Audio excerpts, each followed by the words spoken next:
Welcome Chetan Bhagat.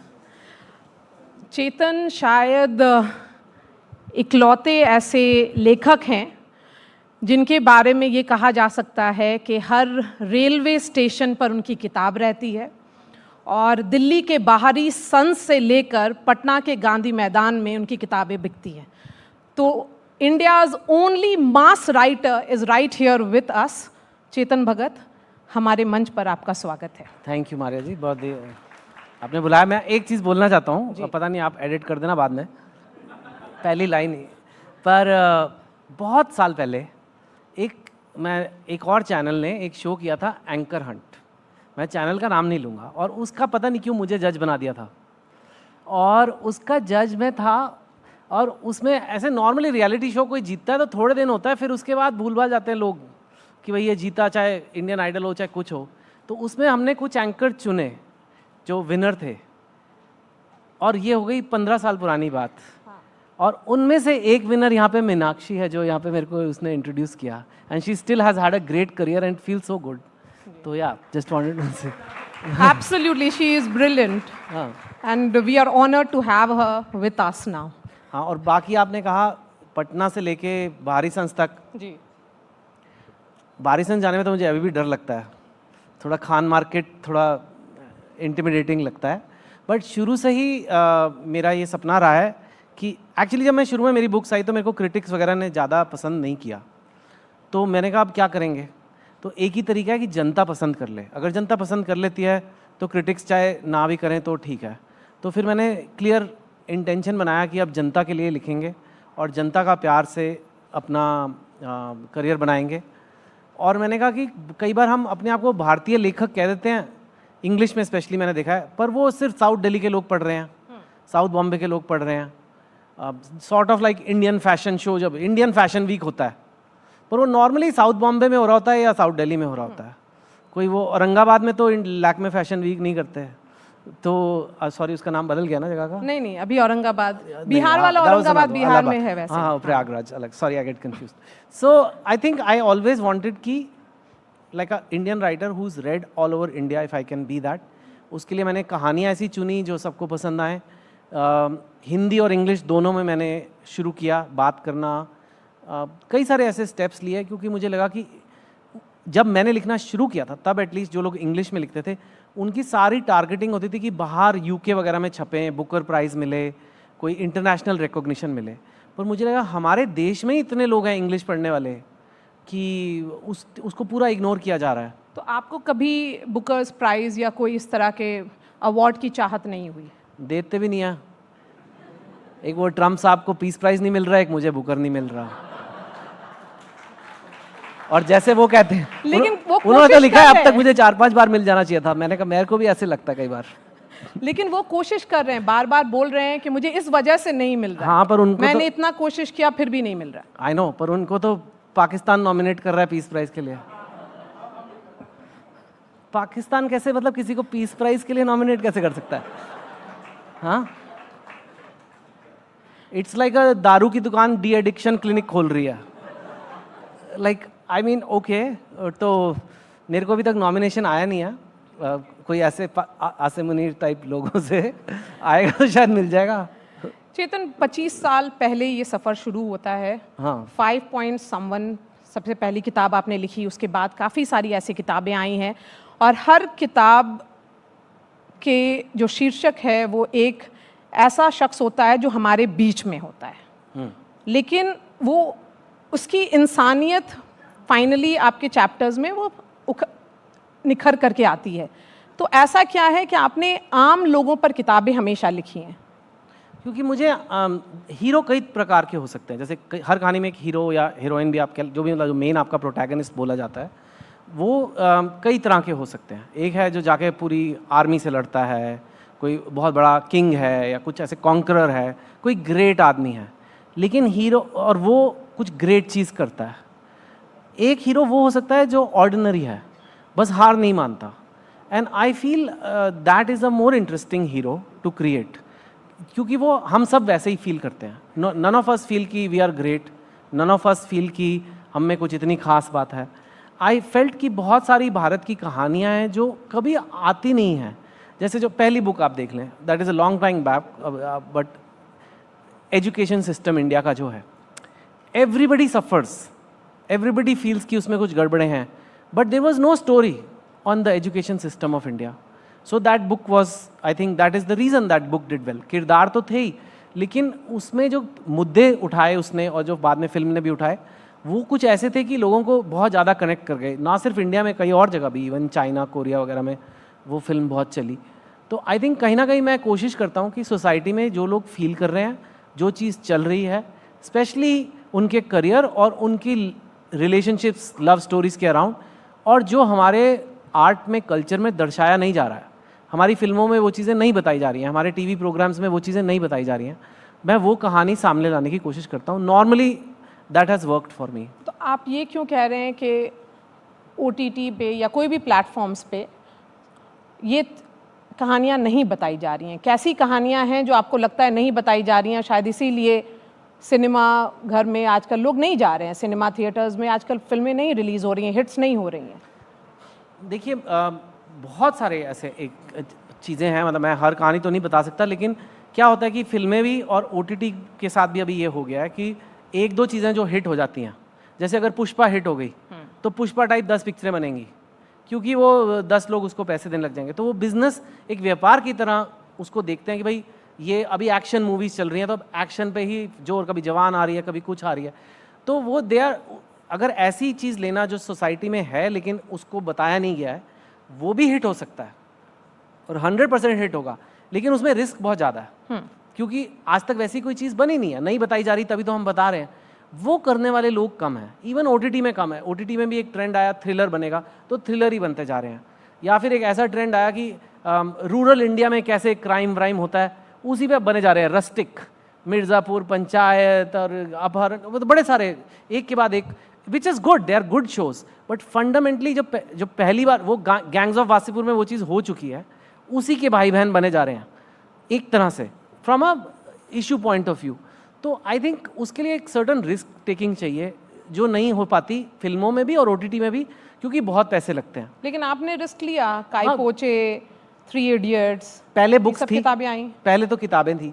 I think किताब में risk थोड़ा कम होता है, और उस टाइम पे credit to the film makers जिन्होंने मेरी कहानियों पे फिल्म बनाई, कि उन्होंने उन पर रिस्क लिया. कायपोचे अनकन्वेंशनल स्टोरी थी अपने टाइम पे. 3 इडियट्स भी आमिर खान को ऐसे इंजीनियरिंग स्टूडेंट बनाना, जबकि he was a romantic hero, action hero, that was a very big risk they took at that time. तो या so it has happened in my case, but generally कम होता है.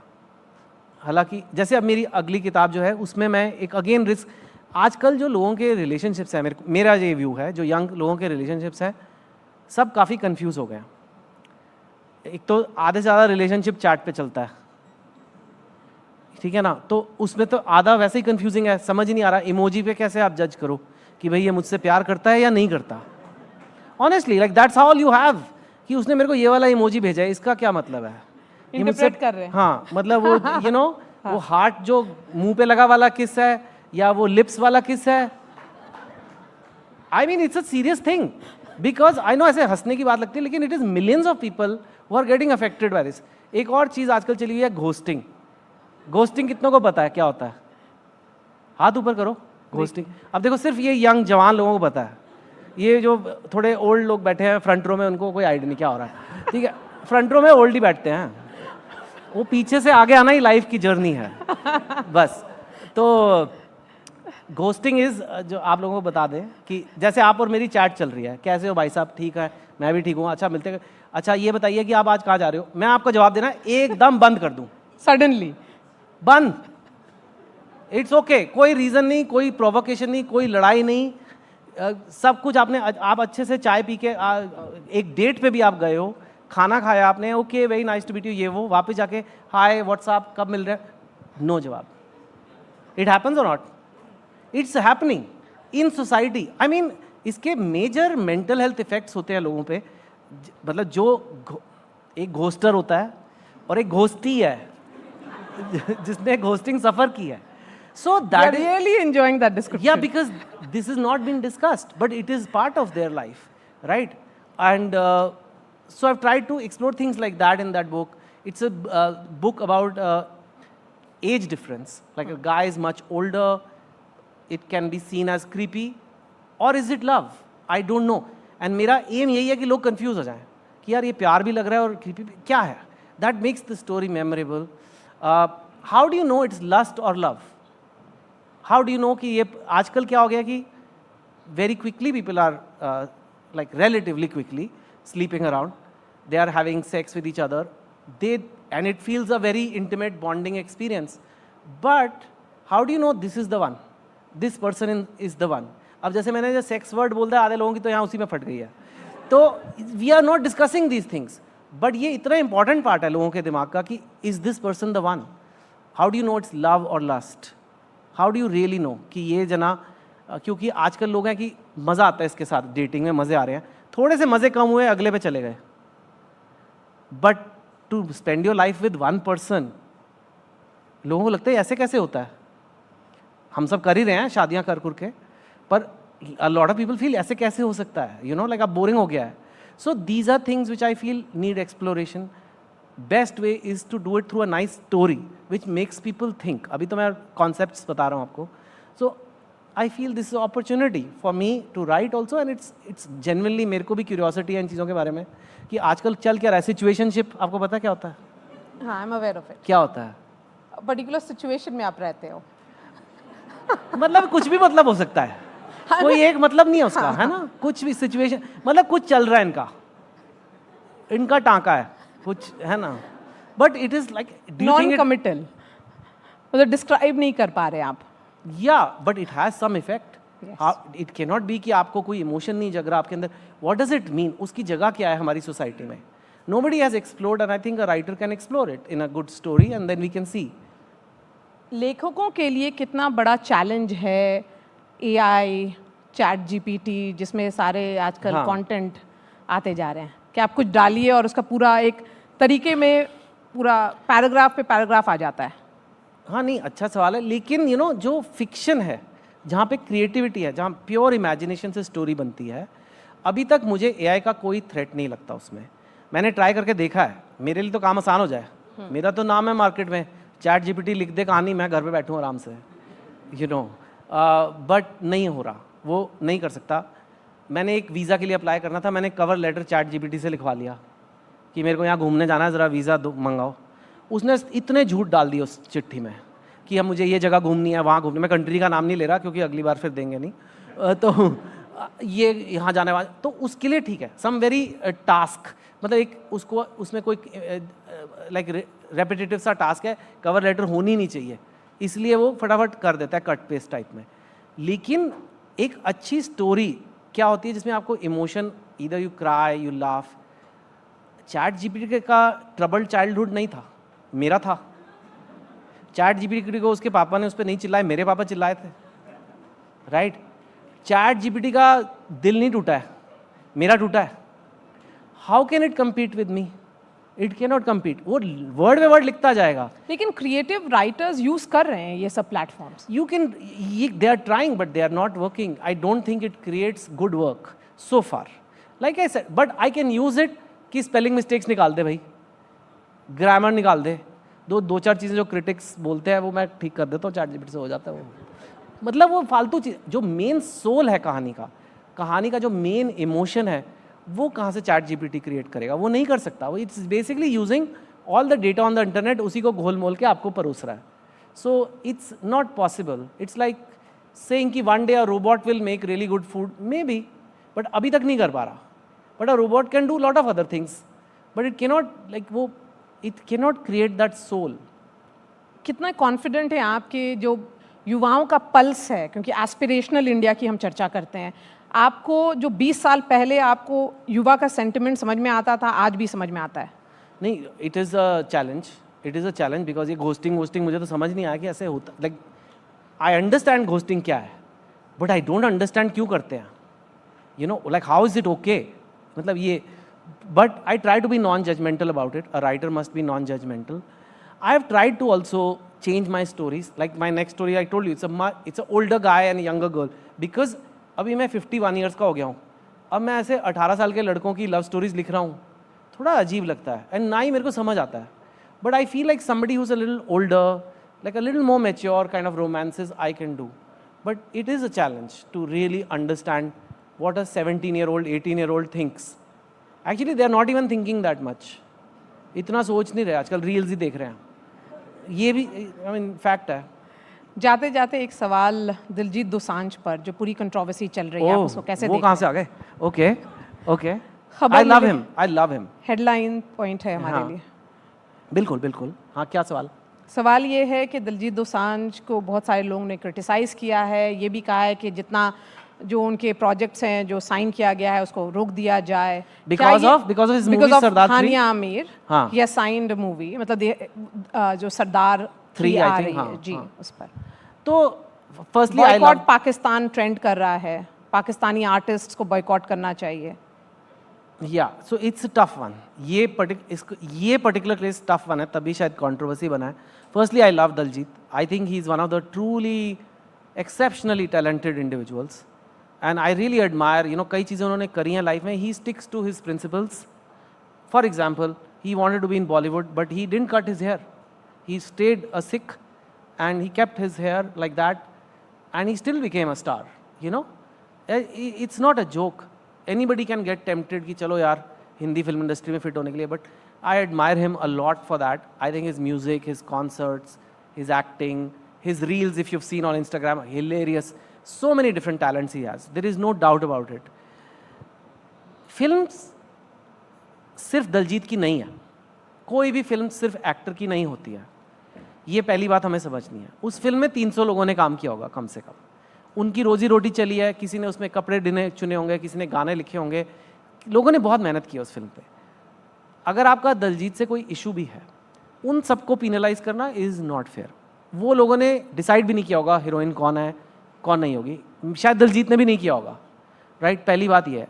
दूसरी बात, I think they have issued multiple statements now कि यार ये सब पहले हुआ था. पहलगाम से भी पहले की कास्टिंग हो रखी है. ऐसा कोई रूल नहीं था, हमने रख लिया, आगे से नहीं लेंगे. पर अब फिल्म बन गई है और 300 लोगों की मेहनत है, इतने पैसे लगे हुए हैं, उसको बैन करना इज़ टू मच. आपको नहीं पसंद आ रहा, आपको डिसटेस्टफुल लग रहा, मत देखो पिक्चर. मेरे को ये लगता है. एंड अगर हमने एक कलेक्टिव डिसीजन ले लिया है कि नहीं करना, आगे से नहीं करेंगे. पर जो पाइपलाइन में चीज़ें थी उसके पीछे पिनलाइज करना, और अब आप जो कह रहे हो कि कॉल्स हो रहे हैं कि दिलजीत को काम ही नहीं मिलेगा, this is over reaction. I think highly unfair. And broadly मैं कहूँगा हमारा काम, हमारा एक ही एम है पाकिस्तान के साथ. हमें अपनी कंट्री को सिक्योर करना है. हमें कोई लेना देना नहीं, हमें मुंह नहीं लगना उनके. हमें क्या करना है मुंह लग के? कहाँ हमारा लेवल, कहाँ उनका लेवल? किसके मुंह लग रहे हो यार? किसको हराने की बातें कर रहे हो? जो आज के दिन की एक हाईलाइट भी है, स्पेशली सेशन की भी एक हाईलाइट है डेफिनेटली. हाँ, I just finish. I am just saying कि उनके मुंह नहीं लगना. हमारा एम है कंट्री को सेफ रखना. कंट्री को सेफ रखने के लिए we don't have to hate anyone. We don't need to hate. We just have to say sir आप अपना देखो, अपना देखो. तंग करोगे हम वापस आपको लेसन देंगे. लेकिन ये कि हम हर चीज़ से इतने नफरती बन जाएं, फिर तो वो जीत गए. सो चलिए, जनता ने भी तालियां बजा दी हैं और पूरे यहाँ पे time आपकी मीनाक्षी तालियां. और आशुतोष भी आ गए हैं, तो इंडिकेशन है कि ये सेशन खत्म किया सेशन के जाए. लिए जो है शुक्रिया घड़ी की हमारे साथ टिक-टिक जुड़ने शुरू के हो गई लिए. है.